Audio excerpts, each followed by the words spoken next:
Continua la protesta dei sindaci del nostro territorio a Roma. L'oggetto di oggi è quello dell'ottenimento della fiscalità di vantaggio per le zone montane. Sono oltre 100 i primi cittadini che chiedono l'applicazione dell'articolo 36 e 37 dello Statuto della Regione Siciliana, che dà la possibilità di aumentare le risorse aggiuntive alle imprese del territorio, limitato alla salvaguardia dell'economia dei piccoli comuni, soprattutto per quelle zone della montagna che ne sono più bisognosi. Ricordiamo che già la scorsa settimana i sindaci della nostra provincia si erano recati a Roma per manifestare contro il mancato finanziamento della strada Gela-Castelvetrano da inserire nel recovery plan, che rappresentava così la chiusura dell'anello autostradale siciliano. La protesta aveva avuto anche come seguito l'incontro con il ministro Mara Carfagna, cui è stata ribadita la necessità del finanziamento dell'opera.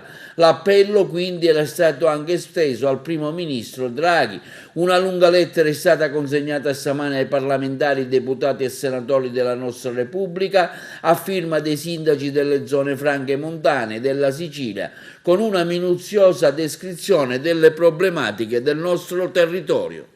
Oggi 100 sindaci dalla Sicilia, delle zone montane della Sicilia, siamo a Roma per chiedere la fiscalità di vantaggio, chiedere l'applicazione dell'articolo 37 e 36 dello Statuto regionale, che dà la possibilità di avere risorse alle nostre imprese, di chiedere la fiscalità di vantaggio che salvi l'economia dei piccoli comuni, soprattutto delle zone montane. Il governo nazionale oggi ha la possibilità di scrivere una pagina di storia importante per la Sicilia e per i siciliani. Questa mattina a Roma, oltre 100 sindaci, siamo a chiedere a gran voce al governo di istituire le zone franche montane per consentire la possibilità di introdurre una fiscalità di vantaggio per le nostre imprese ed evitare soprattutto lo spopolamento.